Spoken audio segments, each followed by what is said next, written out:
We all know Jesus had great abs. Somehow, he managed this without ever going to Planet Fitness even one time, or watching a single video by a fitness scammer, or buying a single jar of test booster. He never talked once about doing crunches or planks, or going for a jog. He did do quite a bit of walking, and he ate all natural foods, and very importantly, he fasted. So did all the important religious figures of his time. There have been other religions that had much different practices that were very bad for the health, and these religions didn't stand the test of time. The societies who followed these religions all got wiped out, or they converted to other religions that don't do these crazy things, or the actual people in them simply died out over time. Religion gets a lot of criticism today because it puts a burden of responsibility onto its believers. People often want to be totally undisciplined and do whatever they want, whenever they want to do it. It also comes under attack from the government in the corporate world because people who want to control you don't want there to be a higher authority, and they don't want people to have a code of conduct. They want people to just be slaves, and they want to exercise arbitrary power with no constraints. That way they get to decide what rights that you have, and how much freedom you have, and how little choice you have. Many of the crazy ideas of the distant past seem outlandish to us today, like eating lead acetate as a sweetener, or the darker religious practices of the Middle East and North Africa. But with the diabetes pyramid the government promotes to us, and the many other harmful practices that we're being forced into, I don't think we're very far behind these doomed civilizations. If anything, things seem to be getting worse, not better. The liquid you've just drunk is to make sure you answer all the questions as truthfully as you can. We regret to inform you, your son's intelligence quotient has exceeded the government standard. According to...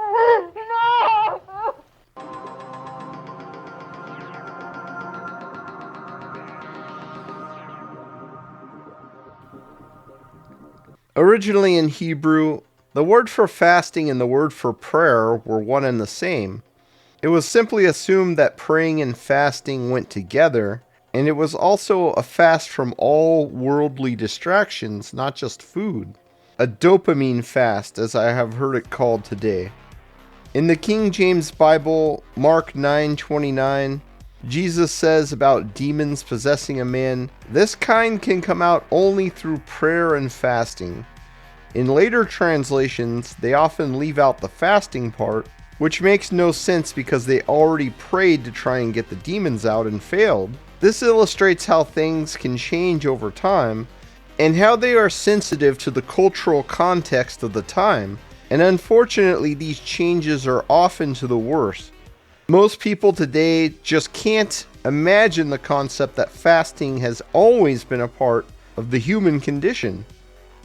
In medieval Europe, there were 80 feast days on the calendar, but the rest of the time was almost always some sort of restricted eating or fasting. This included very limited plain foods, reduced amounts of food, fish only, or simply pure fasting. And for monks and religious figures, very long water fasts were the norm. Interestingly, even for married couples, feast days were also supposed to be the only time that they enjoyed marital relations. While this is extreme compared to people in modern time, I do think there's a parallel here where these activities are just shoved in our faces 24/7. You must spank her well, and after you have spanked her, you may deal with her as you like, and then spank me. And spank me? And me? And me? Yes, you must give us all a good spanking. Let me go back in there and face the peril. No, it's too perilous. Oh, let me have just a little bit of peril. It really is a form of exploitation, and just as with food, we are probably not designed to operate properly when we're constantly snacking or having the idea of snacking pushed on us, whether that's literal or metaphorical.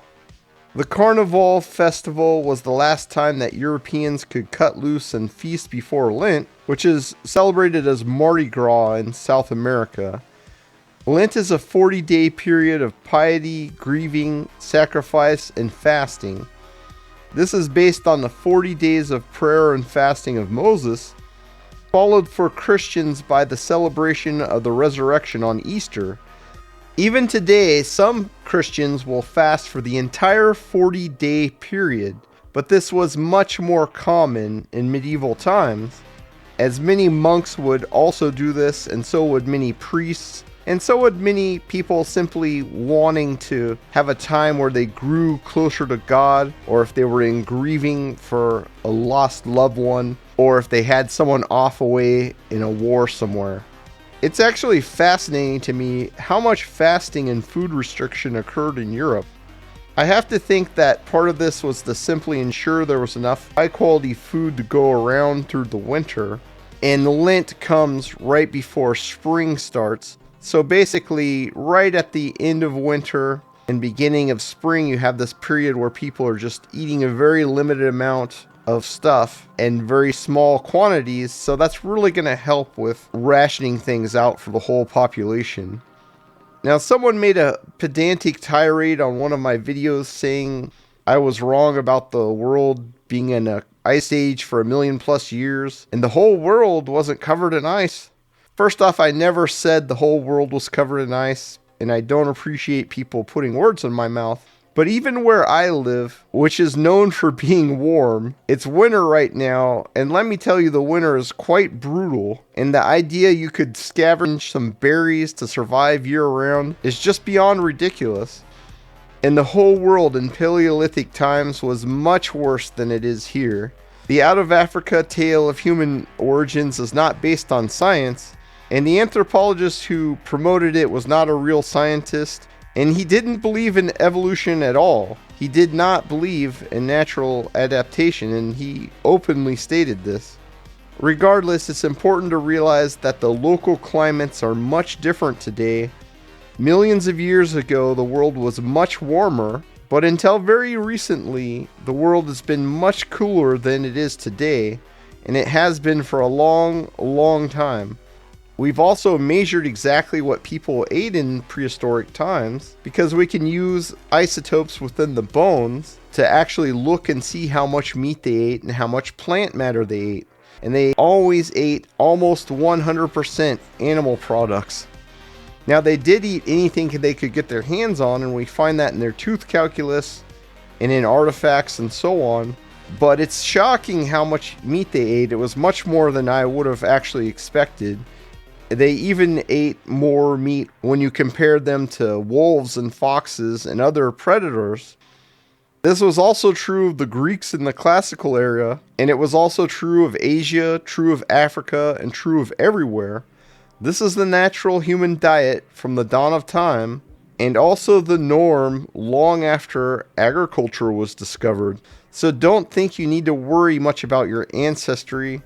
Your ancestors weren't eating rice, they weren't eating watermelons, they were eating meat. The reality is, we all had the same diet until just a few centuries ago. Lots and lots of seafood, and lots of meat. One of the most common forms of death registered in medieval English records is the bloody flux, which has actually been determined to be not an infection, but the end stage of starvation. In prehistory, fasting would obviously have been common, especially in winter. It's really only in modern times that we have consistently been able to ensure a steady, year-round food supply. Even today, that doesn't apply worldwide, and winter is often still a time of strained food supply for many people in the world. While many like to dismiss fasting as a fad, in reality it is regular eating that is the fad, especially eating multiple meals and snacks per day, which only came about in the last few decades. This also goes completely against how the human body is designed to work. If you can manage to eat one meal a day and still get enough nutrition, then you can do a great service for your metabolic health. You will generate more ketones even when not on a ketone diet, reduce inflammation, and much more.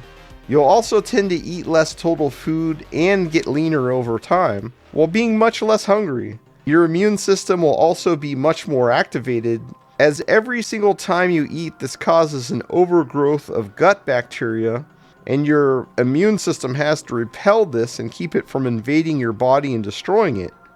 About half of your immune system's strength is spent on reinforcing the gut and keeping these intruders out. When you eat lots of carbs, especially refined carbs, this gut bacteria goes out of control. When you eat more animal fat, this problem is greatly reduced, and bacteria like L. reuteri can actually use that fat to produce biocides, which kill off the harmful bacteria which did not exist in pre-modern intestines, like Firmicutes, for example. Well, unfortunately, we have Mountain Dew mouth in 18-month-olds as well, and we have the same diseases in adults as we have in children, and this is a marker for the problem. Now, the thing to know about dental caries is that this is a relatively new phenomenon. If you look at fossils from various times going back, way back into the Paleolithic and Mesozoic eras, dental caries were almost non-existent, and you can see that basically it was a pretty darn low frequency and prevalence. It's only since the Industrial Revolution that things really took off. And there we go. In 1934, perhaps the most seminal, to this day, symposium on dental caries occurred in New York City, and there were two camps. There was the camp of hygiene, that is, clean teeth do not decay, and they had some heavy hitters at the time, including Thaddeus Hyatt and Maurice William. These were big names in the field in those days. And then there was the people who thought nutrition mattered. Okay, so if you will, team nutrition. And we had some big names there as well, including the ever-present Weston Price. And to this day, there's a Weston Price Foundation that is pushing the concept of diet and chronic disease. So we had these two groups duking it out. What causes dental caries? So there were the people who said that clean teeth do not decay. Well, let's look at what was in our mouths. And you can actually look at the DNA footprinting of the various organisms that have been found on fossils. And what you can see is that the phyla in the mouth have changed over the course of time. And in particular, I want you to alert you to this blue one. You'll notice that way back in our hunter-gatherer days, this blue one, Firmicutes, was actually relatively common in the mouth. Now it's pretty much gone. Well, where is Firmicutes today?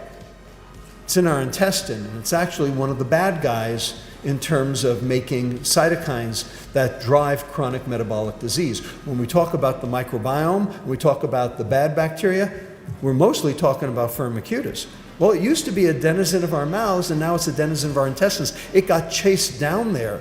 And if you notice, also proteobacteria didn't even exist back then, and now it's taking up most of our mouths. So our flora have changed as we've evolved, and the question is why?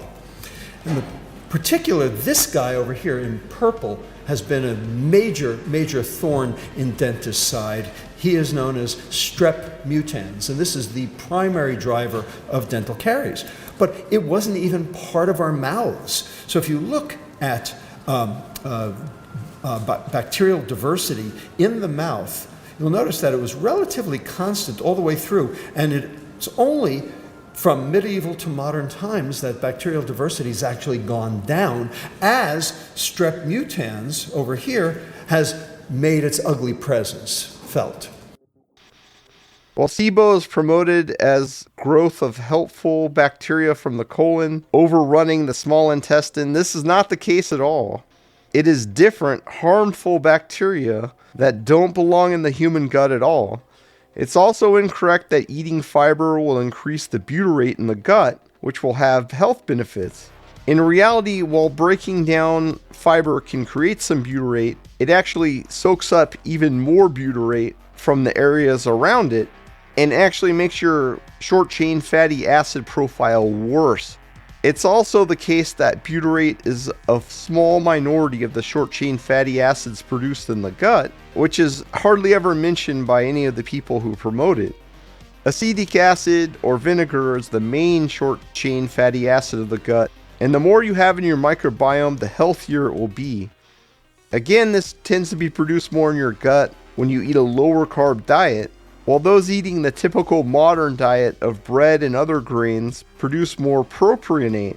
This is a harmful short-chain fatty acid, more common in the gut of people who have autism, and which can actually produce the symptoms of autism when injected into mice. The fewer meals you have, the less often your gut is attacked by intruders, and the more time the immune system can spend on doing important things like healing wounds, removing glycation, and undoing the damage of aging. While most people think of the immune system as something that fights off the sniffles, it is the real currency of health and vitality. It's needed to fight off cancer, prevent autoimmune disorders, and even to build muscle. While 24-hour fasts have a lot of benefits, especially if you do them all the time, it's really at 36 hours that things get going with fasting. Autophagy and ketone generation greatly pick up, for example. Then at 72 hours we see stem cell release and Yamanaka factor changes, which are helpful for anti-aging and also fertility.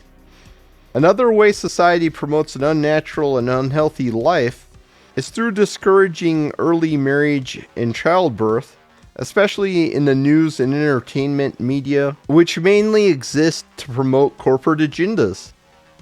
On one hand, we are bombarded with lewdness and casual vulgarity, but on the other hand, normal relations leading to normal family have become exploitation industries for the legal system, dating sites, and on, all of which lead to more and more people finding a solid relationship too late and suddenly realizing they're not going to have a family at all. It's every man's right to have babies if he wants them. But you can't have babies! Don't you oppress me. I'm not oppressing you, Stan. You haven't got a womb. Where's the fetus gonna gestate? You're gonna keep it in a box? For a society addicted to instant gratification, it is also easy to wind up with a relationship that's less than ideal and with a mate that has incompatible views and habits. This leads to a doomed relationship because it was based not on character or compatibility, but just the whimsy of the moment. Just remember, even if you have separate bank accounts, all debt is community debt, and this applies whether you're a man or a woman, and it applies whether you think this person has a great job or not. Just because you make a lot of money doesn't mean they're not going to run through it all twice as fast. And if you have trouble supporting one combined household, you can bet you'll have even more trouble when you split up and have to support two of them. Your government is only going to promote the ideas that a politician has been persuaded to promote, or ideas which give the government itself more power. Whatever your background, your forefathers managed to survive and hopefully thrive by holding to these traditions. It's a shame that people are willing to throw out simple normalcy and make a way of life that completely goes against human biology just because some guy in a lab coat did a non-experimental study with no real science behind it, which was funded by the food industry. Or worse yet, because some mentally ill, blue-haired teenager promoted it to them on television. And sadly, this even applies to the foods that we eat. Which is going to be more healthy? What your ancestors ate exclusively from the dawn of time, what they started to eat a few thousand years ago, or something created in a black vat of goo that only slithered its way into the food supply last week? And when you buy food in a package, you can be certain that most of those ingredients are biosynthetic and cultured in canola oil or even worse, fake foods. Citric acid is a good example of this, which you would think would come from fruit or something like that, but actually it comes from this synthetic goo. If you eat beef or dairy, the process of gut bacteria within the cow greatly purifies the food before the cow even takes it into its own bloodstream. Then the liver cleans out a great deal of anything that's left, And they also can't eat veg oil or much of the actual grains. When something is corn-fed, at least for beef, it means that they're getting the corn stalks, or more likely fermented silage made from corn stalks, which is even more healthy. When you eat an orange, you don't have nearly as much distance from the contaminants in the soil, but it will protect you from much of the lead and arsenic. Grains do much less to filter this out, with arsenic being a common problem in rice. Bacteria do even less, but are critical in breaking down certain substances. Fungi are the worst of all, and anytime you hear about a lethality due to supplements, it's a good bet that fungi such as cordyceps will be involved. If they are grown in a toxic environment, they'll be quite toxic. When you ferment milk, thankfully, it has already been purified by the cow itself. Blessed are the cheesemakers. What's so special about the cheesemakers? Well, obviously, it's not meant to be taken literally. It refers to any manufacturers of dairy products. The bacteria will also help to break down certain contaminants like glyphosate, which the human body mistakes for glycine. This can be a big problem because glycine is used for critical components in the human body, such as glutathione and ceruloplasmin. Our modern environment is toxic, but what's more toxic is our modern lifestyle and our modern institutions. Our lives are designed for maximum profit margins for a handful of people, not for maximum health or happiness for the average person. While we can look to experimental science for some guidance, the main place we need to look for health and a sustainable society is our past. Every successful society and religion has had fasting as an integral part of their way of life. This was also true of the ancient Greeks and Romans. The Romans were famous for their stoicism. Later, when they embraced vomitoriums and constant bacchanalias, they quickly disintegrated. They popped like soap bubbles and disappeared forever. The city of ancient Rome had 1.5 million inhabitants at its peak, and less than 20,000 in the beginning of the 15th century. You could say the same for the French aristocracy as well, eating cake right up until the very end. Most of them were totally oblivious to the ongoing food crisis, which was the real reason for the revolution. While you could frame this in terms of moral decadence, I believe a large part of the issue is these practices lead to an inability to think properly or to manage and act effectively. Everything in life has a season, and it is important not to let momentary pleasures drive your existence. When I fast, it is like a weight lifts off my mind, and my priorities become much more clear. It is a good time to do some work, or to make these videos, or to simply be more spiritual and philosophical and think about the world around me and my place in it. But if you're not religious at all, don't worry. Just keep in mind that traditions like fasting are traditions because they are how the human body and mind are meant to operate. Making things up as you go simply doesn't work all of the time, but especially not when it comes to your dietary and eating patterns. And the authorities don't work for you, but for the people who get them elected. And you don't get to elect the people that are rich in your society, they already are. And that's true for the police, the president, and everyone in between. And even more so for organizations like the FDA and CDC, which were created as tools of big pharma, not as governmental watchdog agencies. And no matter how dead set against religion you are, you might consider it simply because it's one of the few avenues left for free speech.